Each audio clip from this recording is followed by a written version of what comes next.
every person in their birth chart is made in a certain way, and that chart will indicate whether the person is a night person or a morning person. Okay. Most people know that सुबह उठ के अगर आप practice करें तो it's best. But is there any such mandate के sit in a temple or you can do it anywhere? How does it work? So again, it depends on what kind of mantra you're doing and where you are in your spiritual understanding of things. Do you think you can figure your purpose of life through your chart? Absolutely. But no one wants to, right? Astrology did not exist to say कि आपकी शादी कब हो रही है, when are you getting money, going to be the next promotion. These are just side effects of astrology. Will my parents' chart also have an impact on mine? It's the other way around. Have you had people who've come into you with as a non-believer, like they don't believe in astrology at all and they only come in to test you? Many of them. They've come to test you. Yeah. One of the other things that people are really afraid of is this word Maanglik. You know, when I say fear, I think there's this one word called Sade Sati. Also sexuality, is that also written in your chart? Absolutely. You can see a chart and Absolutely.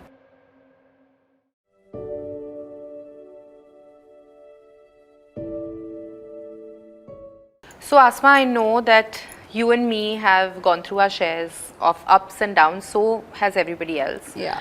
But I can speak for you and myself when I say that instead of therapy at that point, we kind of leaned towards spirituality and faith, and that acted as therapy for us. Yeah, I think that helped us more than actually going out and speaking out like to someone. I think going inwards helped us a little. Correct. That was what worked for us. Yeah. And somehow that got me interested in different things about spirituality, whether it was numerology, astrology, healing, all of those things. Yeah. So today we have with us someone who's a Vedic astrologer, she's a spiritual coach, she's many things in one. Yeah. And considering there's so much information out there, I think it's really important to have this conversation. Cutting out all the noise and actually talking about what is really astrology. Is. Because I think forever the only idea of what astrology is fear inducing, right? Like everyone would basically not want to do this because they think it's fearful. Yeah. But I think the whole meaning of it really changed when I think the first time we met this person and she explained how it works, and I think having her here and having us chat on this will also give you guys a perspective on what astrology really is. So I think without wasting more time, I think we should just get into the conversation. Kanupriya ji, welcome to the podcast. Thank you so much for having me over. Thank you for being a part of the healing table. We're very excited to have this conversation with you. And before we begin, we'd like to tell you there's a small ritual that Kanuji did. And we just want to ask you what was the, she's lit a diya, there's a small Ganeshji idol there. What was the procedure? What is it that you do this for? See, when you've been dealing with energy work for a very long time, you get so consumed by it that the physical environment becomes very narrow.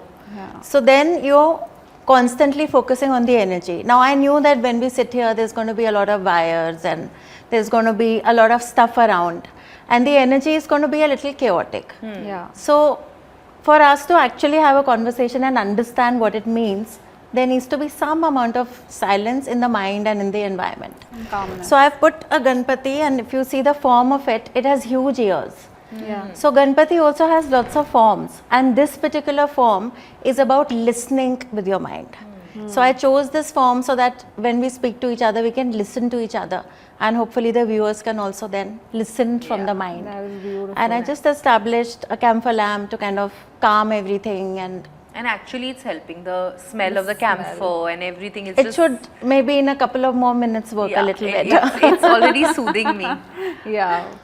But starting with your journey, wanted to understand, when did this journey start for you? Were you always into it? Is this something you took on later in life? Or did it find you? I think some of it was being born in a family that was very consumed by rituals, tradition, Vedic knowledge. I think what people are calling sadhana these days on the internet as things we did very naturally every day, and our grandmother would just do them every day. And now it's become like a big thing. But for us, it was just another day and another normal things happening. I think I started chanting at the age of 4 or maybe around 5, when my grandfather made me a small bead mala of just 11 beads, because I wanted to chant. I would see my mother chant, I would see my grandmother chant, and I also wanted to. So he specially created a 11 bead mala and taught me how to chant. That was my first introduction to any sort of spiritual practice. And I think I must have been in class 1, so around 5 or 6 years of age. Now he, that is my Nana, was also an astrologer, and now I always wonder, go back to that moment, that I wonder if he knew this journey is going to find me, and maybe that's why he initiated me into mantra so early in life, but I wouldn't know the answer to that. But that was my introduction to spirituality. I never thought that I'm going to grow up and do this work, or I'm going to become an astrologer, or that was not part of my plan. So what happened once you started doing the mala? Up until you started practicing astrology as a profession, what were you doing in that time, and what was that journey like? I was a regular person doing normal things, and I think my ambition in life back then was, I want to get married, I want to have 2 or 3 children, and I'm not really interested in doing much work as such in a profession. But I want to do something to help people. So at that moment, as a college going girl, my aims were clear. I'm getting married, I'm having children. Once the kids are a little older, I'm going to set up my NGO and I'm going to serve people. So that was my life plan. So astrology was nowhere fitting into it. How did this was something that was always there, because I grew up listening to it at home. I grew up observing it, and it was very foundational learning. Now if you look at astrology as a subject, you'll see all these courses, you'll see all these noise on the internet about learning astrology in 100 hours, in 6 weeks. That is very template format of learning, where they tell you ki this plus this is equal to this. But astrology is a system which is complex. It doesn't work that way. You'll find some amount of accuracy with that template format, but there needs to be some fundamental foundational understanding which is largely missing as of today. Which is why a good astrologer is important, because I think knowledgeable astrologers are important. They may be good, but do they actually understand the knowledge of how to use that future information? It's very easy to read the future, but what you do with it as a client and as a practitioner is what is crucial. How can you help someone? Absolutely. But for people to understand, what does mantra chanting actually do for you? What is it that you have to do, and what is the correct way of doing it? Okay.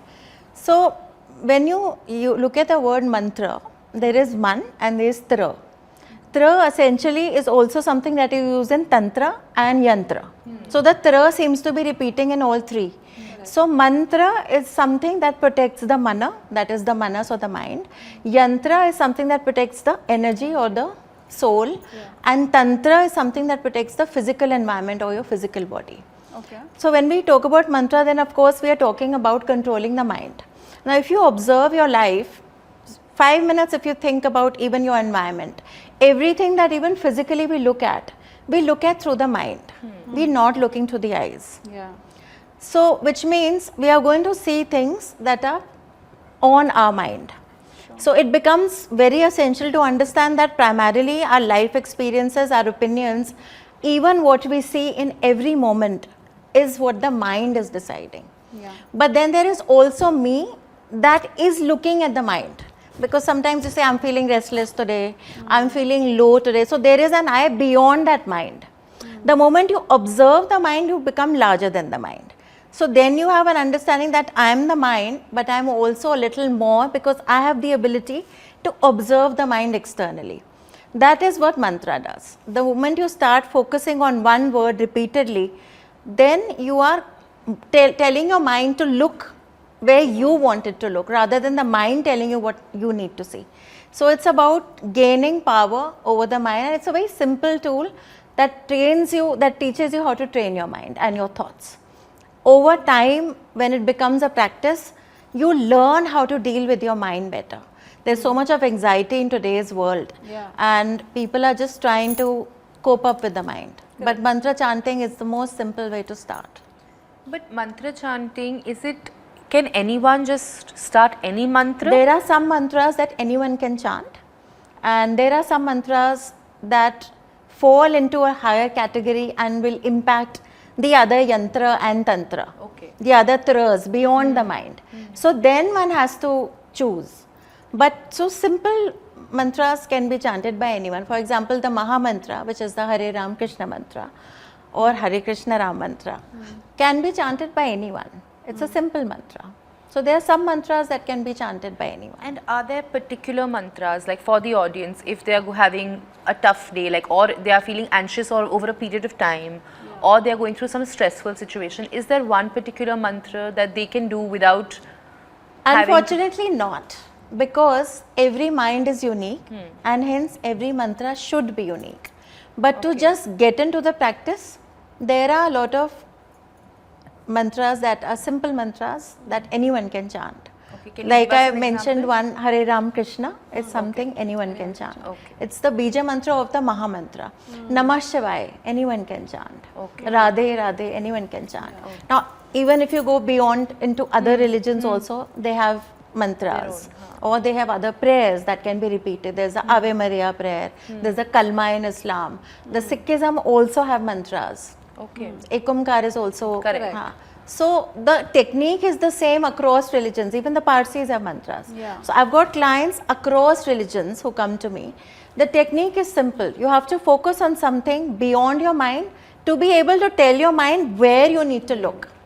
That is the practice. And in terms of this practice, is there a time of day, like obviously most people know that subah utھ ke agar aap practice kare to it's best. But is there any such mandate ke sit in a temple or you can do it anywhere? How does it work? So again, it depends on what kind of mantra you're doing and where you are in your spiritual understanding of things. And to say ki subah utھ ke best hai, I don't agree with that.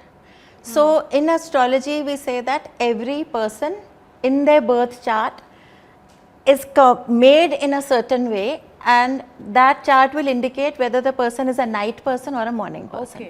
So to say that everyone should get up at 4 and only then your things are going to be fine, I don't agree with that.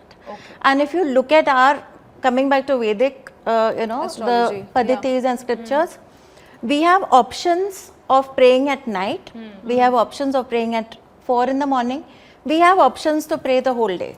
So in 24 hours, we have a choice to choose based on what we are feeling drawn to. So people who can't get up in the morning, who want to get into spiritual practices, that's totally fine. You can choose evening, you can choose night, not an issue. Okay, that's nice. My question is, when you speak about charts, this is what we thought we'd call the episode also, that your chart is not what defines your fate, right? It does not tell you that this is destiny, this is planned for you, but it guides you through it. I think the way people look at astrology is also very different than it really is. We go to an astrologer when we have a heartbreak, when we are stuck, when we are in this whole slump of like everything going bad, and we go there thinking that I'll get an answer yes or no. But I think what I understand is that it is there to guide you through life and not give you a definite answer. Is that correct? So it's a mix of all of that actually. So is it your destiny? Yes, it is. But is it only your destiny? No. So it's a guideline which can guide you to say that this is how you can alter your destiny. Unfortunately, most people miss out on that part. Astrology did not exist to say ki aapki shaadi kab ho rahi hai, when are you getting money, when is going to be the next promotion. These are just side effects of astrology. Astrology was a larger view to understand why is your soul here, what is it that you need to do in this birth, and what are your lessons that you are need to break out of. So can we say that, according to me, when I say the word astrology, the first thing that comes to your mind is a Kundli and a Pandit who reads the Kundli, and some sort of fortune telling is the general understanding of it. From the way you speak, I also feel like, is astrology, can it be used to heal? Like एक होता है fortune and आगे क्या होने वाला है, but also your past traumas, what you have been dealing with. Can you use astrology to heal those things about your life? So actually the original term for astrology is Jyotish. So Jyotish means Jyoti, Ishwara, light of Bhagwan or light of Ishwar. So it clearly indicates that Jyotish is basically like a guiding light for souls who are in the dark, and it can show you the way out of darkness. So predictions have actually nothing to do with it, but it's become like that, unfortunately. So can you predict and can you still help? Like you said, heal. So when you say heal, I'd rather use the word overcome what is bothering you, break your patterns, or find out where you are stuck and what you need to do. So I'll quickly explain something here. When the planets are, when we take birth, the planets are in a certain position, and the planets are all in a very systematic patterns. They're not random. Correct. That's why through astronomy we can predict when there's going to be an eclipse, what is happening in the sky, right? In spite of being so systematic, it's also dynamic because it's always moving, and that's what makes it very complex. So in every second, everything is moving, nothing is ever still. So which means there's a system running 24/7, and we are somehow connected to that system, and that's all we understand. Correct. The complexity here is that we are part of the system because we are also part of the 5 elements that creates everything around, including the planets. That is our connection. And there is an energy flowing through everything, including our own body, which keeps us alive. And when we are breathing, is the exchange of that energy happening with the energy outside and the energy inside. This is the understanding of the planets. So then we say, okay, that means there's a proper system around and we are part of it. Now what is happening when we are taking birth? Then the soul is coming into the body, we've taken birth, that moment becomes our birth chart, which means we've started our journey in this planet, in this life, from this soul journey, in that moment where that graph is present. Now that graph or the Kundli is basically indicating patterns, because like I explained, the planets are moving in a fixed pattern. Now if they are moving in a pattern, which means these patterns also have like a cycle to them. That's how we come to understand that the soul takes another birth and it becomes a cycle.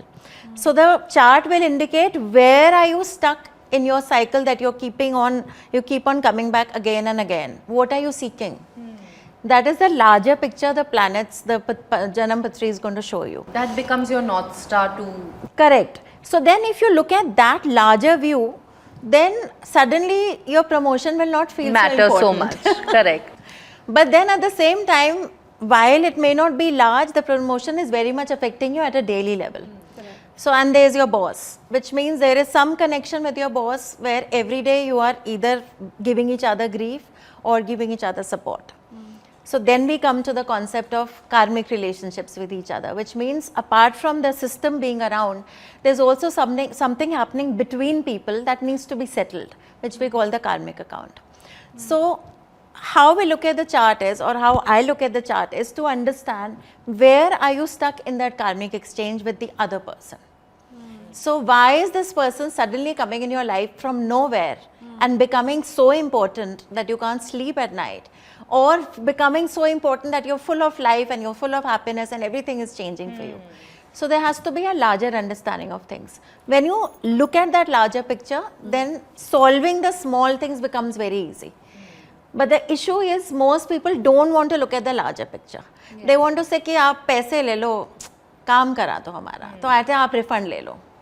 I tell them आप refund ले लो, हम ये नहीं हो पाएगा, because that's not how I work. But unfortunately, right as of today, maybe because it's supposed to be Kali Yuga and it's supposed to be peak of corruption, at least 95% I can safely say people are not practicing it correctly, how it should have been practiced. I just want to have a follow-up question to that. Talking about birth and the moment you take birth, is it true that a soul decides its moment of birth, decides its parents? So during this course of your life, you are using your free will, and it depends on how much you're using it. Because in the same household, if it's a very powerful family or a poor family, siblings are not the same. They've got same opportunity or lack of it, and yet one can be more successful or less successful. Why is that? Logically. Or one could just be struggling to figure life out and the other one could have way more going on but will pass through Correct. easily. Yeah. That means that just the fact that you've taken your birth is not enough. Correct. There needs to be something more driving people. Yeah. That something lies in the birth chart. Purpose, right? Yeah. The purpose. So, do you think you can figure your purpose of life through your charts? Absolutely. But no one wants to, right? उनको promotion के बारे में और शादी के बारे में ही पूछना है. So, what do you do when people come to you to read their charts? People who are anxious, people who are going through some kind of a low phase in their life, they're feeling depressed, or even the ones who are clinically depressed, the ones who aren't able to function well. How do you read their charts? Is it different? So coming across all of this, and I have come across a very, very large bandwidth of type of humans over the decades and work closely, I realized that everything cannot be sorted by me. Sometimes you need a therapist. And which is why at Astro Kanu we have a therapist working with us. We have someone who does Reiki healing working with us. We have someone who's doing yoga. So when I see a client, I do two things. I try to work with them and explain to them, because first they need to acknowledge that yes, I have an issue, Yes. which becomes very hard a lot of Do times. you think acceptance is an issue with people? Sometimes it is because they don't want to address the problem, they just want solution. And which is why 95% of the businesses are really booming with astrology, because they are giving the solutions.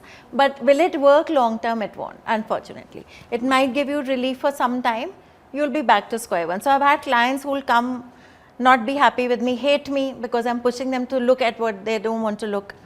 And then they'll come back after a long while sometimes and say ki aap hi bata do.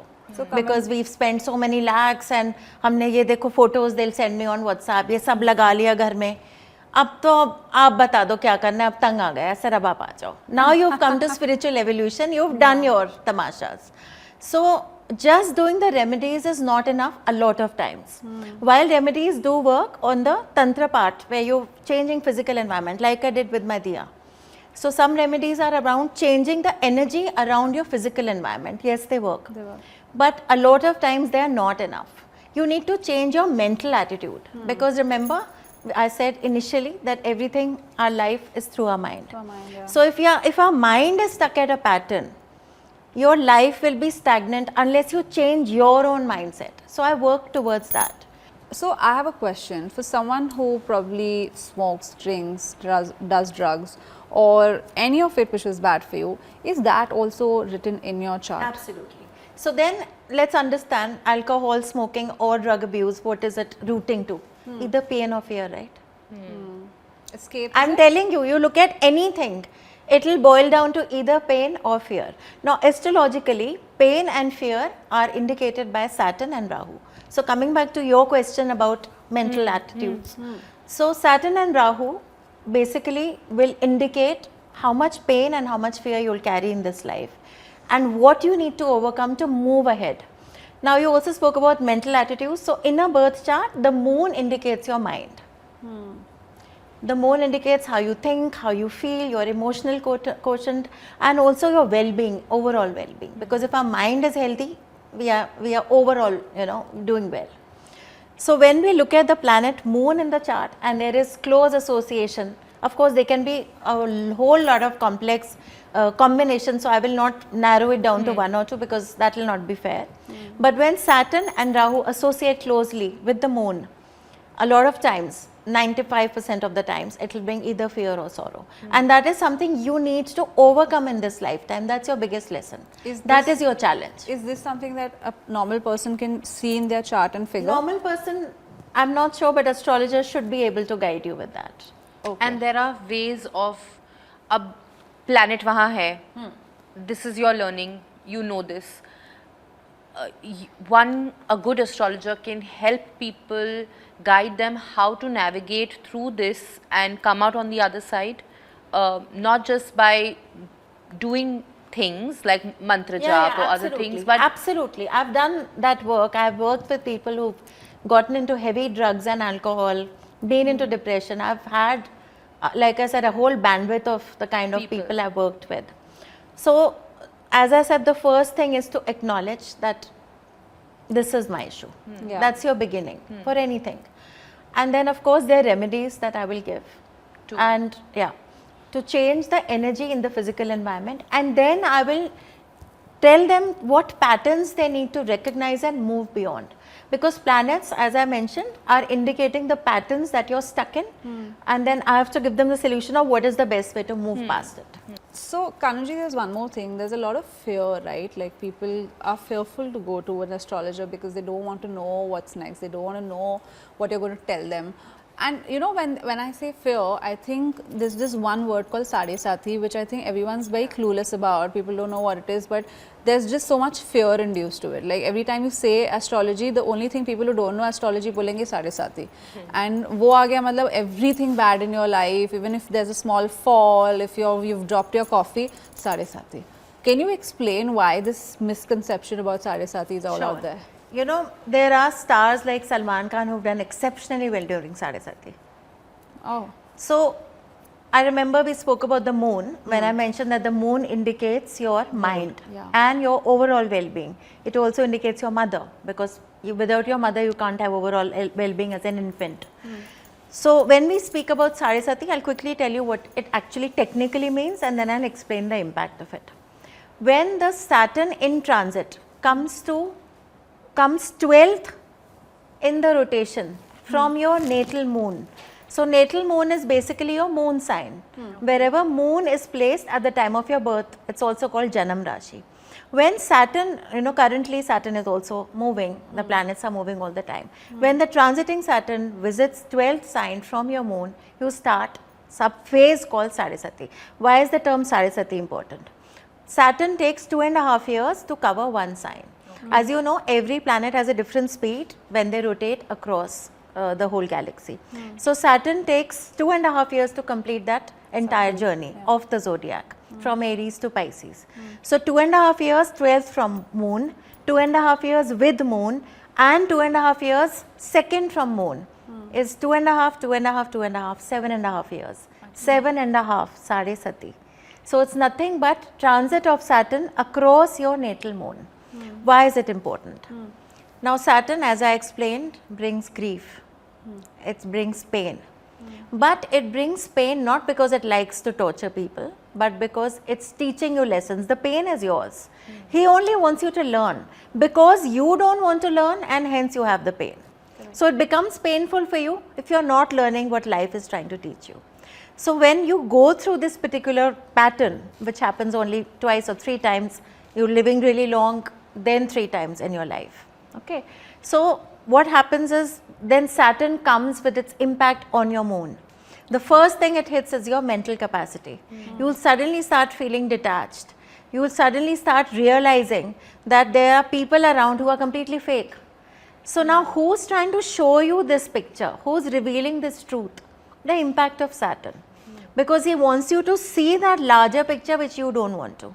While you're busy partying and you're busy looking at the smaller things, Saturn comes to say, you know, you're here, you have food, you have an intellect, you are intelligent, you have education, evolve. It makes you uncomfortable in order to You are change. uncomfortable. It's not making you uncomfortable. You are uncomfortable because no one wants to grow. But it's going to force you to change. It will. Yeah. Because it's going to come back to say, this is what you have done in your past lives. And now you have come again, what are you doing about this time? Are you going to again waste this entire life and then come back? Or are you going to finally say, okay, I should change the following about me as a person? So, I believe every time you go through a phase, and this is particularly for me, maybe for us as well, that when you go through something, there is always something to learn from it. And I think if you don't, it's going to come back to you. Absolutely. And it's going to come in tenfolds till you don't actually learn. Is that also a part of Sade Sati? It's a part of entire Your Navgraha working, because everything is connected to your spiritual evolution. So similarly, when Saturn comes or when Sade Sati comes, you will meet your destiny, the destiny that you are not aware of. So sometimes it can be very happy, because if you're fortunate, you're looking at your destiny. You're wanting what is written, but that's rare. If most of the time we don't want what we are heading towards, we want the opposite direction. And which is why the experience of Sade Sati becomes really really, really difficult because life is pushing you in a certain direction, but you don't want to. So the best way to make your Sade Sati easier is surrender.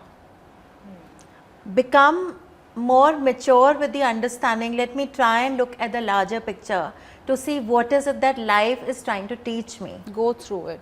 Go through it with an understanding of what is my lesson. What should I change? Do I need to change a habit? Do I need to change the way I think? Do I need to change a relationship or a profession? What do I need to? I remember you also said something about, you know, the time regeneration. Birth time rectification. Rectification, Right. sorry, the birth time Because rectification. most people don't have an accurate birth of time which fits the definition of Vedic astrology. So the one that we have on our birth certificates or the one that's been May given not be accurate may not be because most of the time the nurses and the doctors or family members try to note down when the baby came or when the baby had had a shower or somewhere around that time. Technically the correct time of birth is what? Can you guess? The first cry or the time they're out? or the umbilical cord? Yeah, the cord being cut. Because if it's supposed to be just you as a body, then it's time of conception. Because your journey began when you were conceived. If it's just coming out, then you're still attached to your mother's womb. So when that cord is cut and you take your first breath, medically also doctors wait for that cry. Correct. Because that's when you start being alive. Correct. If the baby doesn't cry, then they say there's a delayed. Correct. And they are worried about the baby. So that's when you start your journey in an independent body. That is your time of birth. So you mean every time, so now all the readings that we must have done in the past for ones who've not done the rectification is all wrong? I mean even 2-3 minutes of here and there can Sometimes change? even 10 seconds can matter, but sometimes it depends. So suppose a planet like Saturn that moves once in 2.5 years changes signs. It moved in those 10 seconds. Your whole life will be different. So how do we know if we have the correct time or? So usually, traditionally, astrologers go through a process of checking the birth time. Okay. If they are not, then your result is that astrology तो थोड़ा accurate है. 10 चीजों में से बस 4 ही आया था correct. That is because your time of birth may not be correct. So is when one comes to someone like you, can you tell them that this your time is not correct? But or? I always, as a rule, if someone comes for the first time for a reading, I first do the birth time rectification. Okay, that is because possible. It's important for Okay. timeline especially. All right. If I'm making a prediction, when exactly it will happen, that fine tuning, that exact time will bring. Even if the rest of the chart is the same, but the timelines will change. How will, like if I come to you and I say I was born at 11/11 on certain date and you look at the chart and you're like, I don't think that's accurate. Yeah, that's and what I then that's what it is, right? And then Yeah. you'll be like, I don't think that fits who you are. And I Correct. think you were born on 11/10. Correct. That's how it That's goes. how it is. That's how Oh, it is. Okay. But I know you said that, you know, acceptance or surrendering is what you can at the best do. But are there any more remedies that people can do while their Sade Sati is on? Absolutely. So, Sade Sati, Saturn is, like I said, comes with a lot of pain sometimes, with harsh lessons. So, he wants you to work hard. The concept of Saturn is work hard, be disciplined, and be just to all, be fair to all. If you're going to be hurtful to others, if you're going to try and shortcuts, then you're going to be punished. So a lot of people go to jail during Sade Sati because they had been running their business in all sorts of ways, in unethical ways, immoral ways, illegal ways for years. Sade Sati comes there in jail. Because Saturn comes to say that no, you will do things in a particular way. And it's a slow learning, it's a slow process. 7.5 years is not a short Correct. period of time. Yeah. So will remedies completely change it? No. Will they reduce the impact? Yes. So one of the biggest and the most powerful and simplest remedy to do is do seva.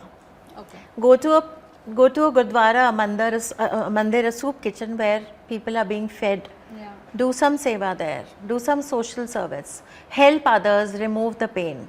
Then your own process of learning through pain will reduce. The pain in your life will start reducing because you opened yourself to understanding. And you know, there are people who come and say ki hum online donation kar denge. It's not the same. Why?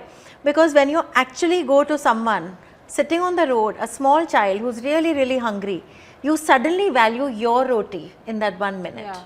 कि हम तो कितनी बारी छोड़ देते हैं. हमारे problems That growth will come when you actually go and do those remedies, especially the ones that involve seva. and then your evolution automatically starts, and hence Sade Sati becomes easier because your mind opens. So remedies also working in a complex way. लोग समझ रहे हैं कि ऐसे दान दक्षिणा करने से सब चेंज हो रहा है. But it's There's the a process process. you're going It's through. the process of And doing. which is why online donations are just goodwill. My last question to conclude, Sade Sati, is that out of the 7.5 years, is all of it going to be tough, or is there a period of 2 years that is easier? And That then it depends gets on the chart. So it's not correct to generalize it, but usually at the end, it's like an evaluation period. At the end of Sade Sati, Saturn is like, have you learned? And then he may bless you if you have. But then a lot of the results depend on the charts. And if you haven't, it comes harder the next time? The next time is long way to go, but yeah, it will be harder. I have a question actually. We spoke about birth and the time you. I have twin boys. Now I see them and I know that they are chalk and cheese. Completely different personalities, born within the minute. So when twins are born, are their birth charts, even if they are very close in time, completely different or similar? Sometimes their birth charts are the same and yet they'll be different. So you see their past life chart to understand what kind of karmic journey they are coming with. Okay. And if they are twins, they also have a huge karmic bond with each other. Yeah. So there is a lot of complexity of karmic accounts happening So the there. reading is different for twins and or not? Not really. Okay. Not really. I've had twins who are completely different. Yeah. Only one of the sisters has come for a reading, the other doesn't believe in astrology. So she is doing remedies for both and they will work because their bond is so strong that their karmic journey is so complexly tied together that her evolution will positively impact the other twin. Wow. Have you had people who've come into you with, as a non-believer, like they don't believe A in lot of astrology at all and Yeah. they only come in to test you? Many of them. They've come to test weirdly, you. Yeah, weirdly, I've had a lot of clients from the corporate world. So एक office के lunch पे किसी ने बोला कि तो then 4 लोग are saying, I don't believe, let me go try.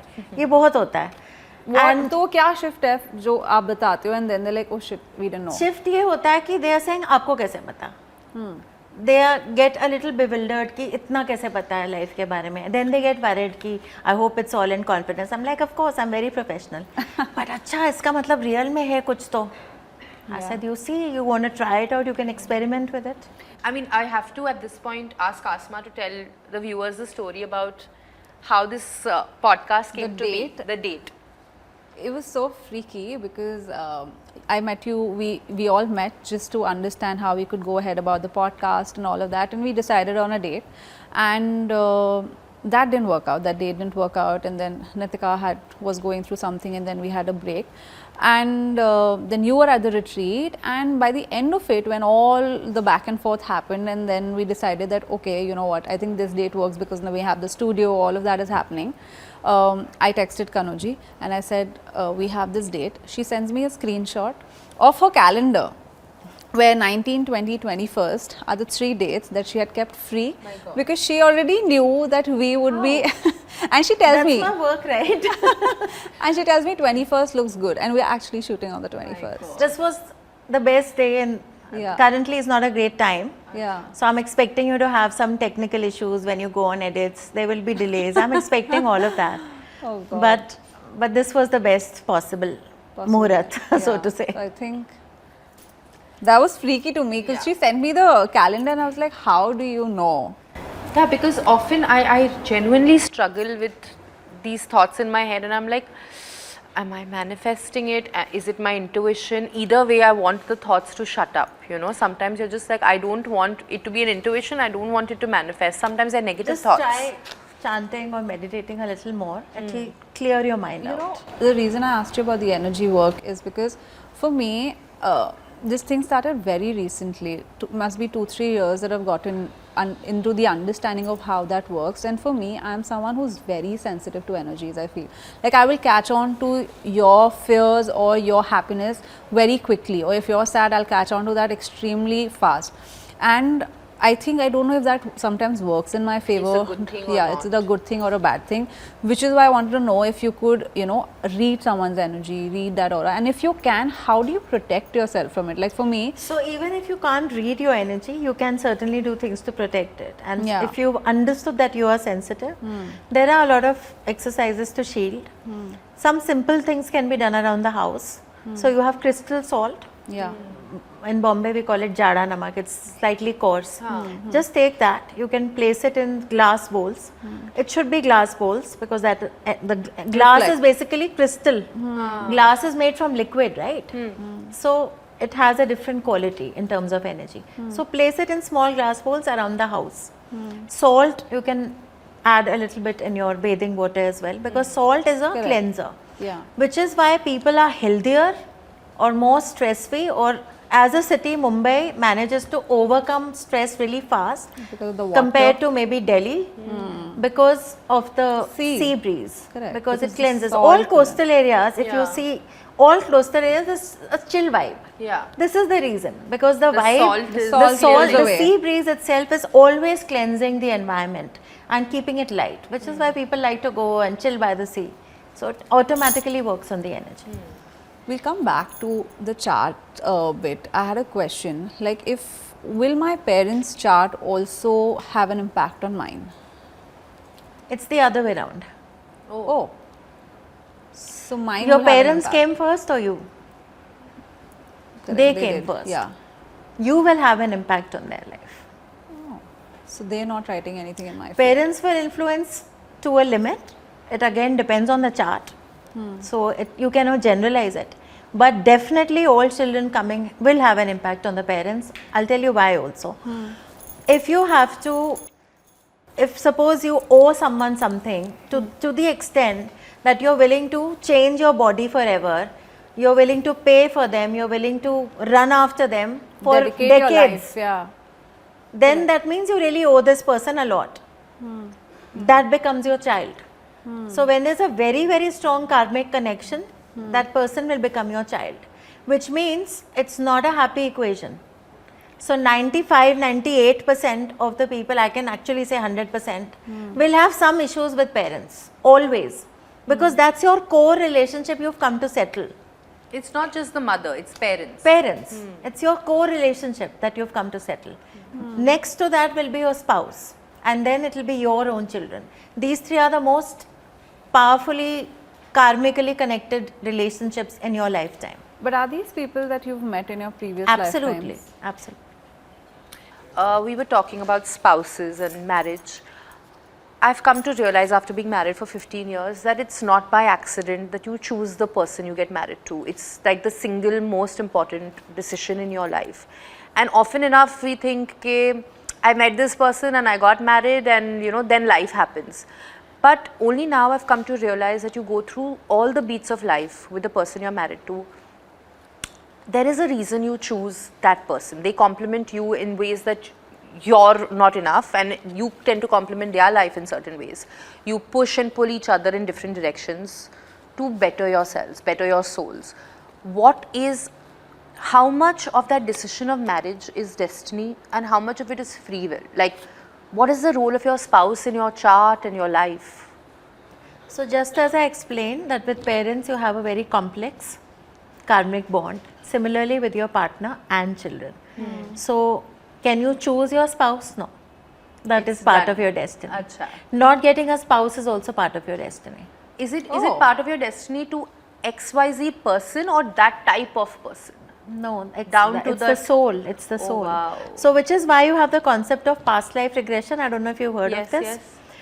A lot of times when people go through immense trauma and there is no logical reason of why these horrible things are happening to their life, you refer back, that's the only time you refer back to the D60 chart, which is the past life karma. And you can also go through regression with a therapist, or there are a lot of practitioners who are doing this. It's basically to try and understand what was the core issues, why I'm stuck being in these circumstances. And if I understand the core issue, then I know, okay, this is what I need to fix. Because sometimes the core issue is just the give and take with your spouse. It's so intense and dark in the past that it's going to be difficult in the present. You know, you've come from a space where you've really tortured your spouse in a previous life, or you've really cheated on them, and a lot of other things may have happened. So then that needs to be evened out, and it's not going to be easy. Okay, coming to marriage and spouses, one of the other things that people are really afraid of is this word Maanglik. Because when in India we have arranged marriages, we look at Kundlis, we do all of that. And somehow when it comes to Shadis, that word Maanglik is like one looming fear. What is being Maanglik, and is it something that we should be scared of? Again, it's nothing to be scared of. So let's understand Mangal or Mars. It's a planet which is based on Agni Tattva or the fire element. Now in our body, what do we use fire for? Can you guess? Digestion. Yeah, digestion is one. Sexual relationships, temperament, overall energy. You know, when you're feeling really low some days, you're low on energy, that fire element is dipping down. So, which means it's constantly affecting your well-being as a person and impacting who you are. Because your temperament and sexual relationships are a huge part of a relationship and marriage. Correct. So, if you have Mars in certain placements in a birth chart, the impact of that element is way higher than the rest, which means you have more energy, you may be more adamant, you're going to be great with certain things because you're fiery in nature, but that also means you have the ability to fight to another level. You'll make a great lawyer, but you may not make a good spouse then. So if your level of fire in the body, and also means your ability of sexual relationships is also higher than the rest. Your appetite for sex is larger than the rest. So the other person has to match it, right?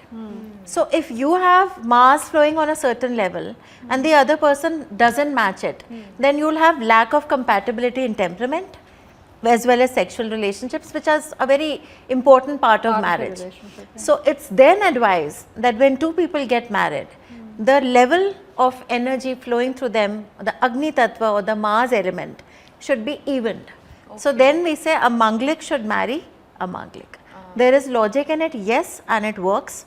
But what happens if you fall in love with someone who's not a Maanglik? In time, you will have those incompatibility issues. You will have to work through them. Are you going to die because of it? Likely not. Some very rare cases that can happen, very rare. Not going to happen easily. But yes, you will have to work through matching your partner's energy, whether it's too low or too high, because naturally it's not going to happen. Usually Maangliks are attracted to Maangliks only, and both of them have those toxic fights, they have crazy sexual chemistry, then you know Mars is working for them. And again, they have to come to an astrologer and show a chart to understand. Yeah. No, I think if it's working well for them, then that's how they like it. It's okay. But what is this whole, like, if you're getting married to a Maanglik, get them married to a tree, a cow? Okay. So I'll explain that as well. So in certain positions in a chart, Mars is placed in such a way that you will have at least one major breakup. You have to go through the pain and hurt of a breakup. You have to go, that's your karmic journey. You've given it to someone, you've really hurt someone in the past. So in this life, you have to go through that trauma and the pain of a broken relationship. Like even abusive relationships? Yes, Domestic, possible. Yeah. Possible. So what is easier, a breakup or a divorce? A breakup, I think. So then we advise such people, don't get married right now. Or then there's a ritual where you have a full wedding with a plant or something. The entire ritual is done. So you go through that process of being married and then you let that go. So that one marriage is over. You've done the karma of being married. So likely you will still have a breakup, but maybe you will not have a divorce. I think a very popular story of Maanglik Vivah was Aishwarya Rai, where she had performed the Maanglik rituals. And I don't think they're getting divorced because she has done her work. But why is there so much shame around the word Maanglik? You know, every time I've heard the word. They treat it like a That's just superstition, and it's not a bad thing at all. Yeah. So there's no reason They to should think change that. the way to It's look more at it. about Maanglik dosh or Mangal or Maanglik Patrika is more about finding the right compatibility and sticking to that. It's like a tool to say, are you compatible or not? But there doesn't need to be any sort of stigma around it. I think that comes from the past where a lot of times if the Mangal dosh was really severe, sometimes the girl would lose her spouse. And in the olden days, then they would have that stigma that, okay, she's going to go. And also the concept of divorce didn't exist back then. So when you saw a girl's chart with no social support of a divorced woman and no social standing of a divorced woman in identity, and you saw that she's going to have a breakup, how do you understand? Because in that zamana, there was no breakups. There was only marriages or they were not working. So then you knew that your daughter is going to go through a broken marriage. How do you deal with that? So I think that got fear, that got stigma. But in today's world, I don't think one needs to be worried. I think I'd like to move to physical and how the planets affect, because I think Nitik and I both are very fearful about our health, like borderline hypochondriacs. I don't want to term ourselves that, but we're fearful. We go and like take care before anyone tells us we've already done the test. But do these planets affect our health or decide illnesses for us beforehand? They don't decide the illness, they decide what kind of components you will hold in your body. So we'll go back to the Vedic concept that everything around us is made of 5 elements.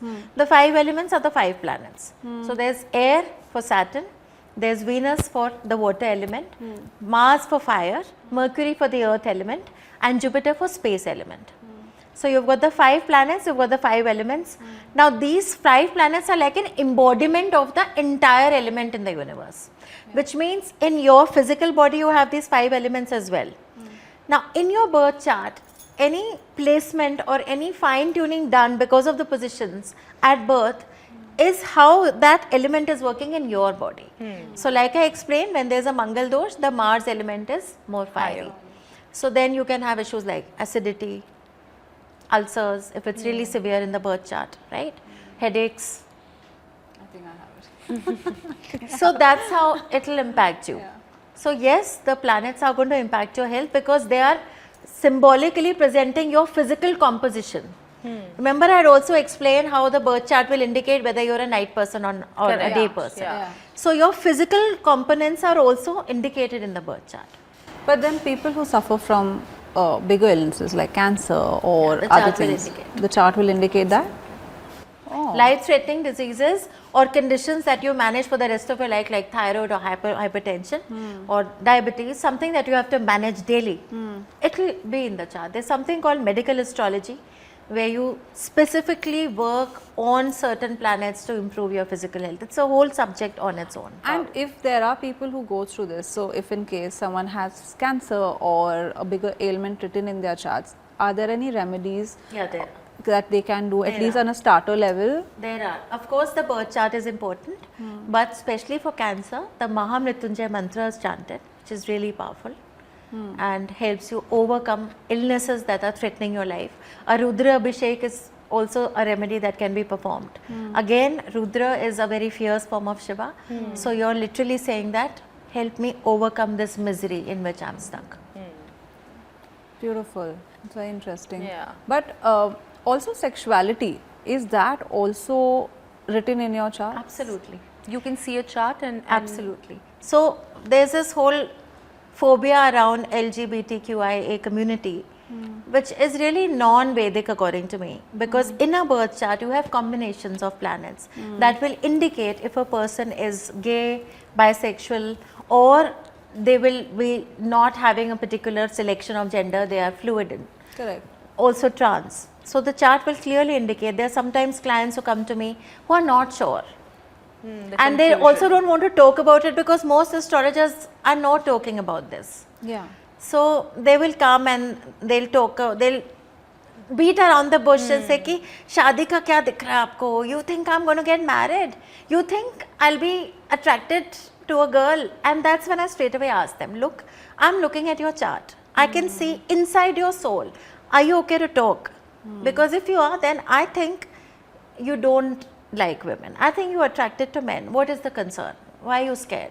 And then you speak to the client and the client will open up and talk. And so a lot of answers come out through the sessions. Beautiful. Also, what does it mean when, astrologers say 36 में से 32 गुण मिलते हैं? This is often again, said. that's a tool to check compatibility, Okay. but it's not enough. Okay. There are other things that need to be seen which are far larger than just gun and gun. Gun and gun is more like saying your habits, but there are larger things you need to be compatibility Correct. for. So I tend not to the look only at other things. a yardstick. According to me, the moon alignment, which is compatibility of the mind, is most important. Correct. The most basic question is, a lot of times, you know, people want to know your star sign. Now, is it your moon sign which is the accurate one, or the star sign? Because I'm a Virgo. In star sign also there are two things. Oh. If you have the Western astrology calculation, they will give you dates. Born between this date to this date, you are Libra. But in your birth chart, Vedic, when you open the chart, the sun will be somewhere else. You may be Libra as per the Western astrology system, but your zodiac, when you open the horoscope, sun will be in a different zodiac. It could be in Virgo. So also I've read that the dates of the zodiac is as per a Western method. So, but according to our Indian Vedic astrology, that's the what I was dates are coming to. different. Oh, no, I'll tell you how this works. So there are two calculations. There's a tropical and a sidereal calculation. So you have to then understand that the birth chart is a calculation from astronomy. Now the tropical calculation is, in a simple way, if I have to explain, it's like I'm looking at the entire region of Earth. So suppose I want to predict on a tornado or a cyclone, I'll use tropical calculation. Okay. And hence, if I personally do this, a lot of astrologers may not be doing this, but I like to use a combination calculation because tropical is also a Vedic calculation. This, comes from the Vedic, it's not a Western system. So when we look at tropical, we say we are looking at a larger scope. When we look at sidereal, I'm just trying to explain it in a very layman language. Then you are coming specifically and looking at the person. Okay. So when we say moon sign, then it becomes very precise to you because moon shifts in 2.5 days. Yeah. So we have narrowed down 1 month to 2 days. Okay. So it will be more personal to you. It's how your thinking is. When we say sun sign, if you're following the tropical, which is the Western dates, you're looking at a people born Broader. in a whole month. Yeah. That means you're now looking at a population. Correct. So what I personally do when I predict for general predictions for everyone for the whole month, for example, I make predictions for sun signs, then I use tropical calculation because that I am looking at a large population and predicting for them, and it will be accurate. And even world predictions on politics, stock markets, I use those calculations. But when I look at the moon sign, then I'm talking about your mental journey. So what works really well as a generic prediction, if you're just reading those general ones, read sun and moon both. Okay. Because moon is more personal Yeah. and sun is more generic. And the combination will be what is happening to you. Sun, physical environment, moon internal journey. So, talking about the moon, my question is, on Amavasyas, your energies are very intense. Like the day is very intense. You feel a little differently. Why is that? Why does that? Every day you feel differently, not just Amavasya, right? Yeah.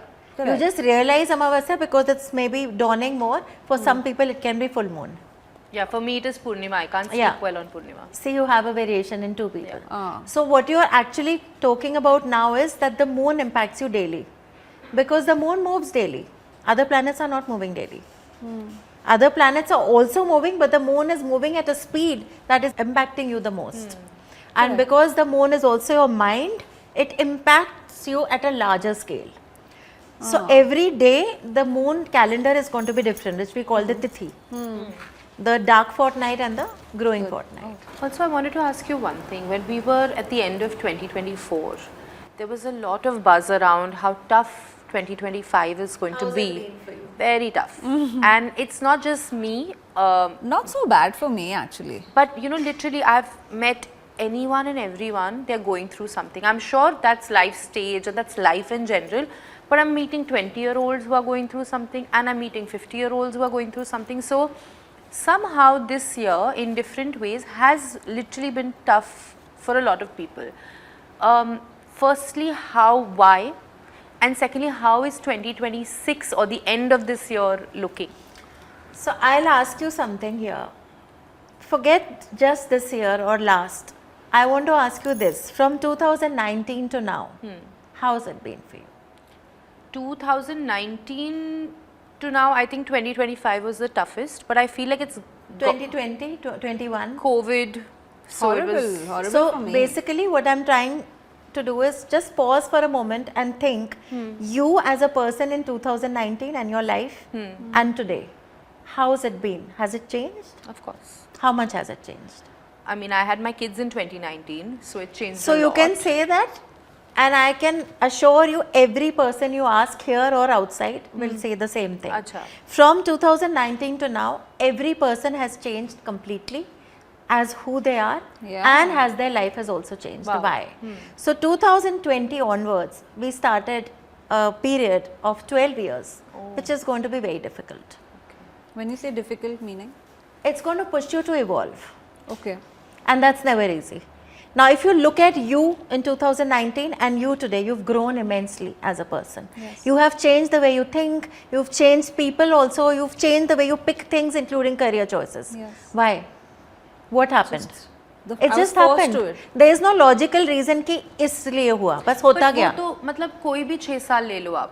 कोई भी 6 साल लोगे नहीं होगा. आप 2015 से या 14 से 19 ले लो. You know, It's transformative for me. it was only one thing that I have realized in the 2019 to now. There were a lot of losses. I lost my dad. I lost a I think lot the of planetary people. combinations have been such that from 2020 to 2032, it's going to be a very intense time globally for everyone. The transformation you're speaking about, of course, happens throughout everyone's life. I agree with that. Yeah. But these 6 years would have been very, very intense as compared to your previous transformations. Think of that and tell me if that is working. Now the coming year, because we're in November and we're coming to the close of this horrid year, is the next year going to be better overall? Is it going to be worse? Is I've it yet going to be- see the predictions for next year. End of every year, usually in December or first week of Jan, I release my predictions on my YouTube, where I predict the whole year. Okay. And those predictions are there on the website, verified. You can actually go and match them to real news. Okay. I've had AI gone and done the matching for me. Oh wow. Wow. So I had AI actually match the predictions for the last 5 years to real news clips. But just it's on as my a website. Good or bad? Is it going to be good or is it going to be? Is it going to be easy? better? At least better than this year? I really can't. I've yet to You've yet to study study the it. charts for it. But I can tell you this, that the first 3 months are going to be very, very hectic. Oh, There's a lot happening in Jan, Feb, March. So that is not going to be a very easy time. It's For going the to be world? challenging It's for the world as well, yes. It's a challenging time. Yeah. It's not going to be easy. You guys are going to grow a lot in that first quarter of 26. You'll say see it like immense it's just success. us. You're going to see success with a lot of struggles along with it. So be ready. So we have another segment, it's called At the Table, where we ask you to do one simple technique or one healing ritual that we can do right now, that everyone here, the crew, can do it with us, and people at home can also follow that, so that they have at least that one 30 seconds of just peace and calm and something that they can follow. Okay. It could be anything, it could be a Sure, mantra, not it could an be issue. whatever you enjoy. Let's start. Yeah. So the first thing you do is sit a little straight. Try to keep your palms on your hand. Now we are always breathing, but we don't register that we are breathing. So the moment we want to engage ourselves to our inner self and disengage from outside, the easiest way is focus on your breathing, because that is something that is ongoing, but you're so busy that you forget. Correct. So first thing you do is focus on your breathing. Close your eyes. Take a long breath. Feel that air go into your lungs and then feel it coming out of your nostrils. Realize that there's breathing happening in your body constantly. Take a long breath again. Release it. Continue breathing. Continue focusing on that breathing. Now I want you to think of the favorite place at home. It can be a large cushion, a seat next to your window, or your bed, or your desk, or a couch. Think about what is the most favorite spot at home that you have, where you like to sit and where you feel safe, relaxed, and completely relaxed and safe and at home. see the texture of the fabrics around you. If it's a bed or if it's a cushion or a couch, feel the fabric, see the color of it, see the design of it. You should completely be feeling that you're sitting in that zone. Realize how you feel whenever you sit in that spot. Now at the count of 3, you will come back here. 1, 2, 3. Open your eyes. Did you manage to see? Yeah. Everyone managed to see? So this simple exercise is to understand that our mind is so powerful. It can show you something that doesn't exist physically. It has the ability to make you feel emotions that are not actually happening to your body. That's true. Which means it has the ability to trick you to believing a lot of things that may not be true. So whenever you're making a decision, pause, do this exercise, be at ease, feel at home, feel safe. Then understand the decision I'm about to take, is it out of fear or pain? Also, Kanuji, I see you're wearing beads. A lot of people, often say that aapko for XYZ thing wear amethyst, wear this. Is it helpful? How do you know? So crystals are not the same as gemstones, they are different. Both of them are natural stones, but crystals are closer to nature and less refined, also cheaper. Yeah. But like everything has a vibration in nature, so do crystals, and they do work on your bodily and mind vibrations. Okay. But I mean, can you buy this online from anywhere? You can, it should be authentic because there's a lot of fake Chinese stuff in the market. Yeah. So you have to choose something that's originally from the earth. And how of do you course, know what's for you? it's for your birth chart will give you that answer. So everything is the birth chart, Nitika. No, a lot of people just go online and buy, They can. purple because it's for love. I'm just saying. That is not the right way to Yeah, do so. yeah. But there is a general understanding that rose quartz and amethyst bring love, Yeah. because actually they are working on your planets of Venus, which is of marriage and love, and also Saturn, so that reduces your pain. Achha. So in a way that can work generally. Okay. But if you look at the chart, it will give you a more precise.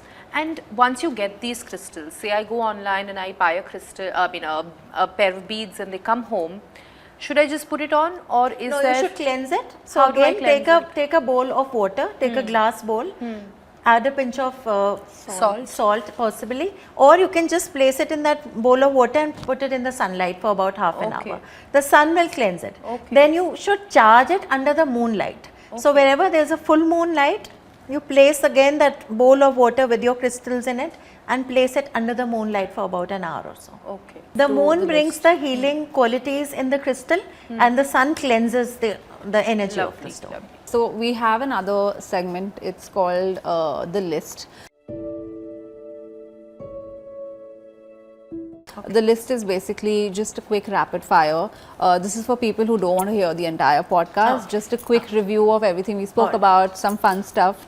So these are quick questions, quick answers. Okay, I'll start. Okay, what's the one dosh that people must understand the most? It's Mangal, Kal Sarpa or Pitru?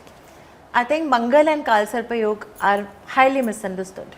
In Vedic astrology, which planet is considered the strongest, that brings you positive, negative results the quickest? Like you, in any chart, it's the first thing you look for.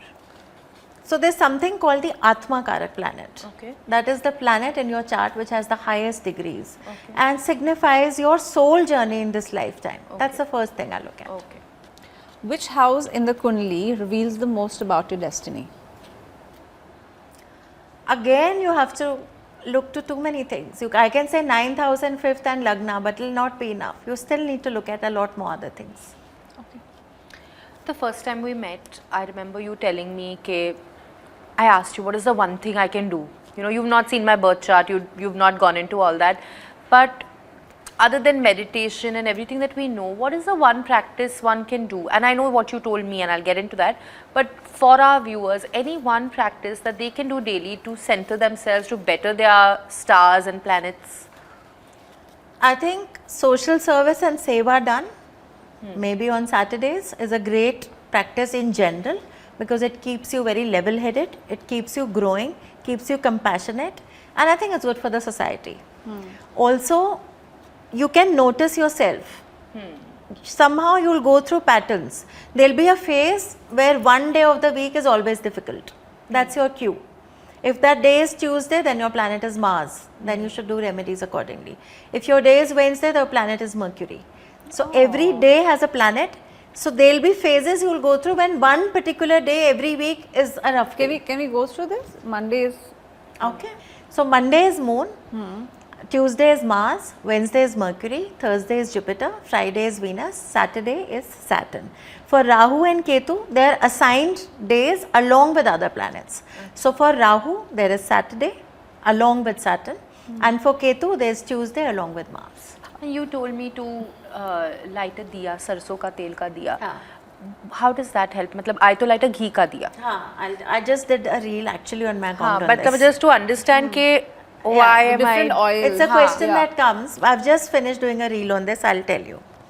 So when we burn a diya, there's one thing that is the flame. So you can burn a candle, the flame will still come. Correct.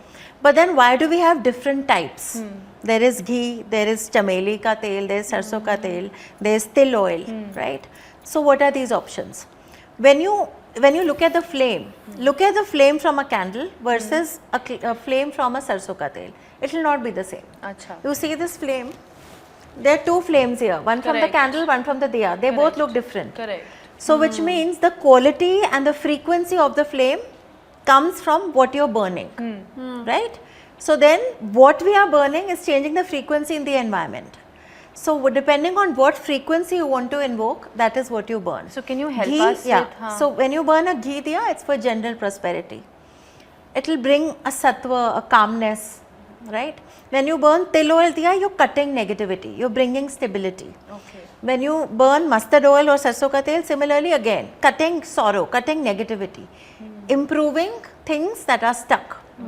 If you want to burn a candle, you will only get the flame because candle will not have these qualities. But if you burn essential oil candle, then that again has an oil to it. So that will again work better for you. Then you also have, I think I've covered all the flames, chameli oil. Again that will have a soothing way of, the flame will be different.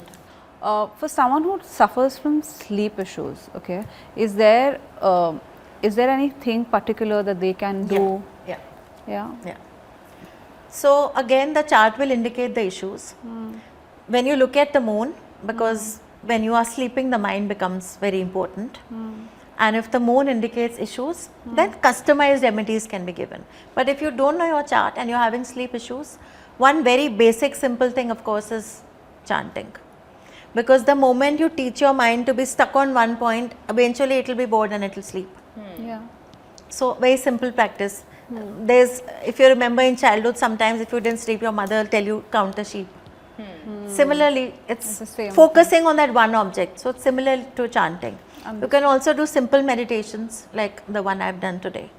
Or you can have essential oils, aroma oils. They calm your nerves. There are also batch flower remedies that help you. Yes. So those are. But when you say meditation, for some people it is extremely difficult to meditate. If someone had to start their journey of meditation, what is that one simple thing they can start with? Because I know it's very difficult for people to just shut their eyes and be still. So meditation, again I have a lengthy video on my YouTube channel explaining this. Meditation again is highly misunderstood because there are so many types.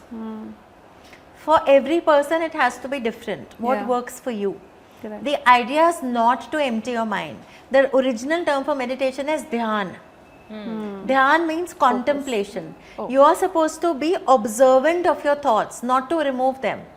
As you observe them, automatically they'll slow down. Because the moment you observe the mind, it slows down. Yeah, because the thoughts come in. Exactly. Just So let them come. come. It's a biggest misconception to say that meditation means blank your mind. That is impossible Meditation to is do. dhyana. Focus on the mind. So another way of doing this is if you are not able to simply contemplate on your thoughts, try to read something. There's so many beautiful scriptures we have. You can read the Gita. Because again, your mind is getting engaged into some knowledge and into a story because they're flowing like a story. And we have such beautiful plots. You guys have done the Mahabharata. I saw 2-3 episodes. I think it's great work. So I've got something very unique to show. Probably the kids will never get a chance to see this. So this is from my grandfather. I got this in recent time as a gift from my aunt. Because she felt now I'm worthy to receive all his knowledge. So if you see this is, so in the ancient times, this is how knowledge was written on leaves. He has still used paper, but originally it was written on leaves. And if you see this, it's, ink dipped. So they've taken that ink and written. These are mantras. This is a whole process of sadhana that he has written. It's all in Sanskrit. These are your verses, as you can see. There's numbering also. इसको तो आप laminate करके रखो. Yeah, I think it'll lose its energy. अच्छा. It's beautiful. But I thought I should show it to people who might want to see this because it's not something that is easily available for people to see. I want to ask you something which I think we forgot to ask and it's not here. What about your pets? So your pets are also like your children in a chart, and they can also be seen. And they can be predictions for pets as well. So there's a reason why they come into your Yes, life. Is there a karmic reason? Absolutely. They've come to take. And sometimes. And they've come to give also because they heal you. Like my dog recently passed and he had brain tumor. He had cancer. So, and a lot of people told us that he took that away from someone in the house and he's taking that and he's gone. Is that true? He may not have taken away, but the pets do come. If they have a karmic debt towards you, they'll remove a lot of sorrow from your life. The pets is like a soul that had to come to you, but it's a shortcut because he'll come only for a limited time. Give, take, leave. If he was a human, then it becomes more complex. Correct. So it's a blessing. And in a way, it's a punishment because they suffer a lot usually when they die. We've come to the closing and I think this was very, very beautiful. We've had a great time chatting. But if there's one thing that people should definitely take from our conversation today, what should that be? I think for those who are practicing, I would request them that they are inspired to do more genuine work rather than just selling. Because while we do make money from our professions, the aim should be to help. For people who are going to practitioners as clients, I would say that be wise in choosing your journey. Because if you are looking for shortcuts and आप सोच रहे हो चलो पैसे ले लो काम कर दो तो finally तो नहीं होएगा. Ultimately you have to grow from your journey. You have to make the change here. You want your life to change, it has to start here. Lovely. Thank you so much for coming. It's been an absolute pleasure talking to you. Thank you so much for having me. It was a beautiful conversation. I think we're going to take a lot back home. And a lot to think about. Yeah, a lot to think about. All the best for this new journey for you. Thank you. And I hope everyone's also involved in this journey with us. And I hope your healing begins too with us. And we have more such beautiful conversations that we do. I think Nitika and I are gaining a lot from it. I think this is a personal win for us. This is personal therapy. Yeah, for sure. All the best for it. Thank you so much. Thank you so much.